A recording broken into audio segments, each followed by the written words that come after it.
Box office దగ్గర చాలా టైంగా ఓ మంచి హిట్ కోసం ఎదురు చూస్తున్న టాలీవుడ్ కింగ్ నాగార్జున నటించిన లేటెస్ట్ మూవీ నా సామిరంగ ఆడియన్స్ ముందుకు వరల్డ్ వైడ్గా ఉన్నంతలో భారీగానే రిలీజ్ను సొంతం చేసుకుంది.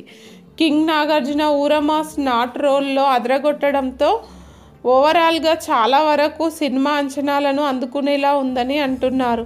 ఫస్ట్ హాఫ్ పర్వాలేదు అనిపించేలా, సెకండ్ హాఫ్ ఎబో యావరేజ్ లెవెల్లో అనిపించింది అంటున్నారు. ఓవరాల్గా పండుగ టైంలో పర్ఫెక్ట్ మూవీలా అనిపించింది అంటున్నారు.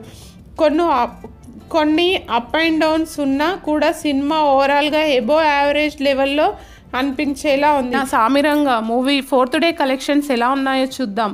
నైజాం 1.3 కోట్లు, సీడీడ్ 1.1 కోటి, యూఏ 1.1 కోటి, ఈస్ట్ 1 కోటి, వెస్ట్ 1.3 కోట్లు, గుంటూరు 1.3 కోట్లు, ఏపీ తెలంగాణ 5.4 కోట్లు, ఓవర్సీస్ 40 లక్షలు. టోటల్ వరల్డ్ వైడ్ కలెక్షన్స్ 6.2 కోట్లుగా నిలిచాయి.